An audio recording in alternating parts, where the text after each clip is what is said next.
छावामधील ज्या गोष्टीने प्रेक्षकांना डिसअपॉइंट केलं होतं त्याच गोष्टीची कमतरता आता राजा शिवाजीमध्ये भरून निघणार। रितेश देशमुख जर मराठीत त्यांचा एखादा प्रोजेक्ट करत असतील तर त्यात ते त्यांचे 100% देऊन त्या सिनेमाला ते चांगल्या बजेटवर बनवण्याचा प्रयत्न करत असतात आणि ही गोष्ट त्यांच्या याआधी प्रदर्शित झालेल्या सिनेमांवरून लक्षात येते।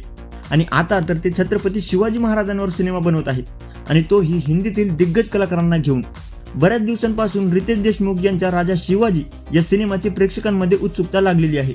अनेकांना जाणून घ्यायचंय की या सिनेमात छत्रपती शिवाजी महाराजांच्या जीवनातील कुठला प्रसंग दाखवला जाईल, तर याच काही महत्त्वाच्या गोष्टी आपण या व्हिडिओमधून बघणार आहोत। जसं की सर्वांनाच माहिती आहे, राजा शिवाजी या सिनेमात छत्रपती शिवाजी महाराजांची भूमिका स्वतः रितेश देशमुखच साकारत आहेत आणि तेच हा सिनेमा दिग्दर्शित सुद्धा करत आहेत। सोबतच या सिनेमाबद्दलची एक महत्त्वाची माहिती अशी मिळते की या सिनेमात अभिनेते संजय दत्त हे औरंगजेबाच्या भूमिकेत असणार आहेत आणि अभिनेते अभिषेक बच्चन हे सुद्धा या सिनेमात एका महत्त्वाच्या भूमिकेत पाहायला मिळतील।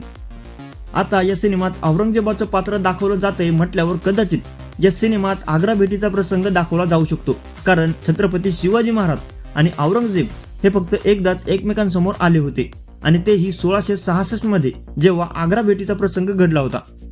किंवा या सिनेमात छत्रपती शिवाजी महाराजांच्या जीवनातील इतरही प्रसंग दाखवले जाऊ शकतात। छावा सिनेमाबद्दल प्रेक्षकांनी एक मोठी नाराजी व्यक्त केली होती, ती म्हणजे AR रहमान यांच्या म्युझिक बद्दल।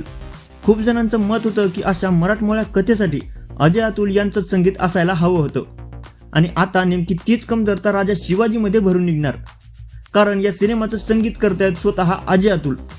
आता अजय अतुल या सिनेमाचं संगीत करतायत, संजय दत्त सारखे दिग्गज कलाकार या सिनेमात असणार आहेत आणि वेडमधील रितेश देशमुख यांचं काम तर आपण बघितलंच आहे।